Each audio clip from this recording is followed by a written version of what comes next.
ამერიკის შეერთებული შტატების პრეზიდენტმა პენტაგონს სამხრეთ კორეასთან ყოველწლიური ერთობლივი სამხედრო წვრთნების მნიშვნელოვნად შემცირება დაავალა. დონალდ ტრამპმა თქვა, რომ სეულმა ირანის წინააღმდეგ ომში მოკავშირის დახმარებაზე უარი თქვა. მანვე ხაზი გაუსვა ჩრდილოეთ კორეის ლიდერ კიმ ჩენ ინთან ძალიან კარგ ურთიერთობასაც.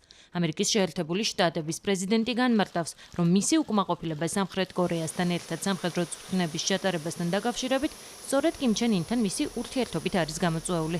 ამასთან დონალდ ტრამპი ამბობს, რომ ეს წვრთნები ძვირიადად თანაც ჩრდილოეთ კორეას არასწორ სიგნალებს უგზავნის.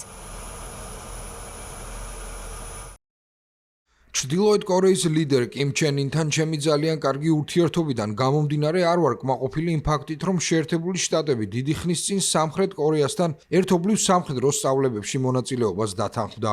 ეს წვრთნები არა მხოლოდ ძვირიჯდება თანაც ხარჯების დიდ ნაწილს, როგორც ყოველთვის ამერიკის შეერთებული შტატები იხდის, არამედ სრულიად შეუსაბამო და მტრულ სიგნალსაც აგზავნის იმ ქვეყნის მიმართ, რომელიც დონალდ ტრამპის პრეზიდენტობისას საფრთხის შემცველი არ ყოფილა და პატივისცემით იქცეოდა. ამიტომ და იმის გათვალისწინებით, რომ გაუქმება უკვე გვიანია, ომის მდივან პიტ ჰექსეტს დავავალე მნიშვნელოვნად შეამციროს ერთობლივი სამხედრო წვრთნები. შესაძლოა ამასთან კავშირში არ არის, მაგრამ ცოტა ხნის წინ სამხრეთ კორეის პრეზიდენტსაც ვკითხე, სურდა თუ არა ჩვენთან ჩართულიყვნენ ირანის ისლამური რესპუბლიკის ბირთვული განიარაღების პროცესში, რაზეც მათ მიპასუხეს არა გმადლობთ.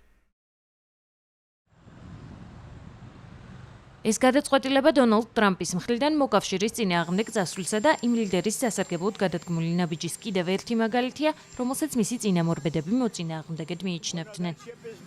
ამერიკის შეერთებული შტატების პრეზიდენტი და მისი ადმინისტრაციის სხვა წარმომადგენლები ნატოს მოკავშირეებსაც მკაცრად აკრიტიკებდნენ ირანის წინააღმდეგ დაწყებულ ომთან დაკავშირებით მათი პოზიციის გამო. სამხრეთ კორეასთან მიმართებით ეს გადაწყვეტილება მკვეთრი ცვლილებაა იმ დამოკიდებულებასთან შედარებით, რომელიც ტრამპის ადმინისტრაციას ბოლო თვეებში სეულის მიმართ ჰქონდა.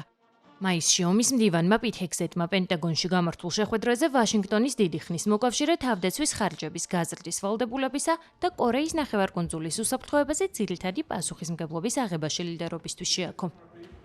11 დღიანი სამხედრო წვრთნების მიზანი, რომელშიც 18,000 სამხრეთ კორეელი სამხედრო მონაწილეობს, ჩრდილოეთ კორეის მხრიდან მომავალი საფრთხეების წინააღმდეგ მზადყოფნის გაძლიერებაა. ეს წვრთნები სამხრეთ კორეისა და ამერიკის შეერთებული შტატების სამხედრო ძალების მიერ ორი ძირითადი ყოველწლიური ერთობლივი სამხედრო სწავლებიდან ერთ-ერთია.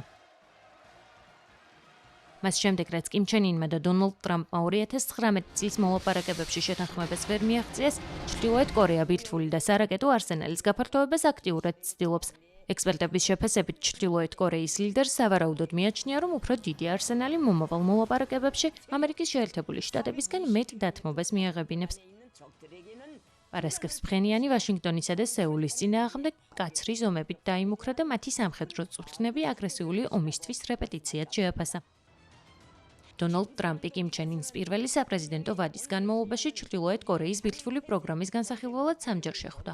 ბოლოს 2019 წელს ხელისუფლებაში დაბრუნების შემდეგ ტრამპმა ამ მოლაპარაკებების გაგრძელების მიმართ არაერთხელ გამოხატა ინტერესი.